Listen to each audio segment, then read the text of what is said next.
2008 में मैंने मेरी पोस्ट ग्रेजुएशन कंप्लीट की। मैंने मेरा एमबीए ख़त्म किया और जैसे ही एमबीए ख़त्म हुआ हमें कॉलेज से ही प्लेसमेंट मिल गई थी।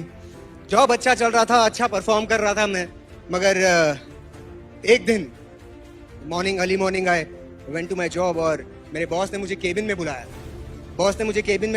और मुझे बिठाया और मुझे कहा कि तुम पानी पियोगे। मैंने बोला वाह बॉस इतना प्यार क्यों करता है, राइट। उन्होंने पहली बार पूछा कि कुछ खाओगे, तब मुझे लगा कि कुछ तो गड़बड़ है बॉस, राइट। तब और उन्होंने मुझे कहा कि सागर यू जस्ट हैव 15 डेज, आपके पास सिर्फ 15 दिन है, the bank can not afford you anymore. आप सोचिए, एक दिन पहले तक मैं बैंक में परफॉर्मर था, बहुत अच्छा परफॉर्म कर रहा था, बहुत सारा रिकग्निशन मिल रहा था, और दूसरे दिन ही जो भी मैनेजमेंट ट्रेनीज आए थे, पीपल लॉस्ट देयर जॉब। लोगों के पास जॉब नहीं था। मुझे आज भी याद है, मैंने मेरे तब की गर्लफ्रेंड और अब की वाइफ को मैंने कॉल किया था और I had to convince her, मुझे उसे कन्विंस करना पड़ा कि Rachita I have lost my job. और वो हंस रही थी कि मजाक करना बंद करो, क्योंकि हम प्लान कर रहे थे अब जॉब लग गया है, अब लाइफ सेटल हो जाएगी और है ना, हम लोग शादी कर लेंगे और ये सब प्लानिंग चल रही थी। तो बोलता ना एकदम सपने एकदम जैसे कि पता नहीं टूट से गए। तो मैंने वेस्टिज की शुरुआत की थी जब मैं करीबन 29-30 साल का था, राइट।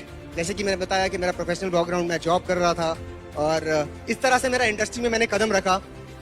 मुझे लगा कि नहीं यार, जॉब में सिक्योरिटी नहीं है, लाइफ में कुछ और बड़ा करना हो, है ना। हमारे हिंदुओं में कहते हैं कि जब भी दुनिया में कोई आपत्ति आई, कभी भी कोई परेशानी आई, तब एक शक्ति ने जन्म लिया, कोई भगवान ने जन्म लिया, राइट। तभी हमारे लाइफ में परेशानी आई तो मेरे अंदर की भी एक शक्ति जागी और मुझे लगा कि मैं कुछ बहुत बड़ा करने के लिए पैदा हूँ, मैं इस छोटे मोटे जॉब के लिए पैदा नहीं हूँ, राइट। तो इस तरह से हमारी करियर शुरुआत हुई डायरेक्ट सेलिंग की। और वेस्टिज में कैसे आया? वेस्टिज में जैसे कि मैंने बताया, मेरे एक कलीग थे जो मेरे साथ पहले एक कंपनी में काम करते थे। उन्होंने मुझे वेस्टिज के बारे में बताया और मैं पूरा तरह से क्लोज माइंडेड था कि भैया और कुछ भी बात कर लेना, इन सब की बात मत करना, राइट। हमने देख लिया सपने पूरे होते हैं कि नहीं पता नहीं, ठीक है। मगर उन्होंने मुझसे बहुत अच्छा रिलेशनशिप मेंटेन किया और वो हमेशा मुझे अपनी ग्रोथ बताते रहे।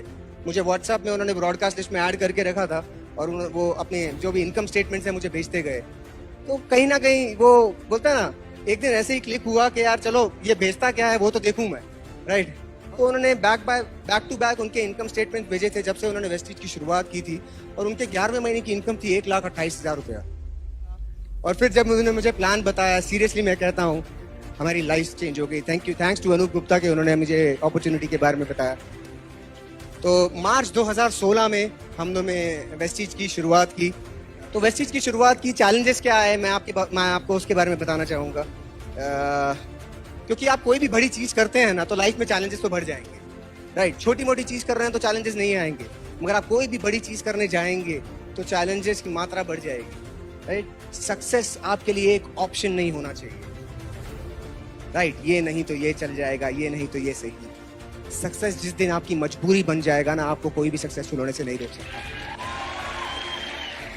तो हमने पीछे के रास्ते बंद कर दिए थे और पूरी तरह से हम वेस्टिज में उतर गए थे। तो 4 दिन ऑब्वियसली घर वाले भी नाराज हुए, कहीं ना कहीं वाइफ भी नाराज हुई कि 4 दिन के लिए आए हो और वो भी पूरी तरह से आप कॉलिंग में लगे हो।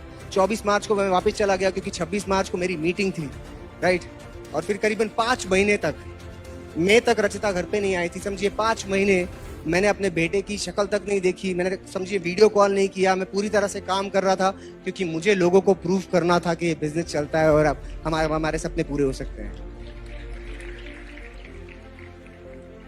तो मुझे याद नहीं है जब मैंने वेस्टिज की शुरुआत की, दिन कभी हुआ, रात कभी हुआ, सुबह कभी हुई, मैंने खाना कब खाया।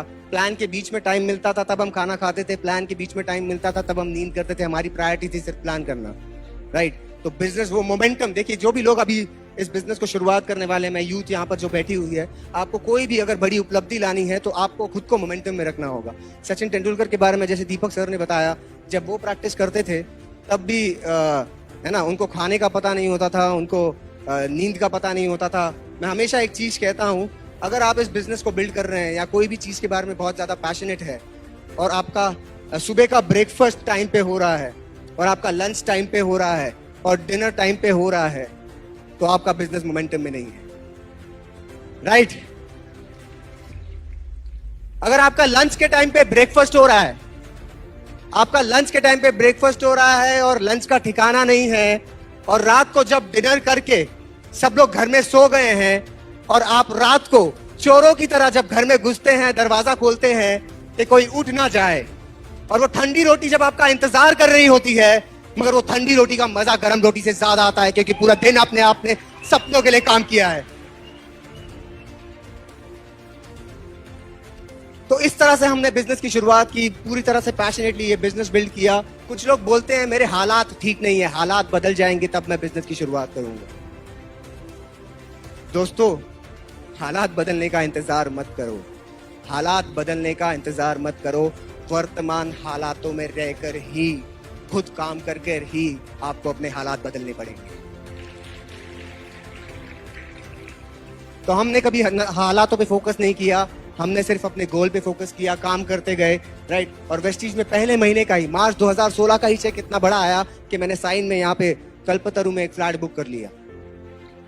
हाँ, 1733 रुपए का, बजाओ ताली अब। दूसरे महीने का जो मेरा चेक आया करीबन 7,500 रुपए का था। तीसरे महीने का चेक था 44,735 रुपीज। और लास्ट 3 महीने की बात करना चाहूंगा, करीबन 30 महीने पूरे हो गए हैं मुझे वेस्टीज में। लास्ट 3 महीने का जो मेरा चेक था, पहले था 8.25 लाख रुपया, फिर 8 लाख, और लास्ट महीने का 8.25 लाख रुपया। क्योंकि हमने काम पे फोकस किया दोस्तों, किसी और चीजों पे फोकस नहीं किया, हालातों को, बोलते हैं ना, हालातों को ब्लेम नहीं किया।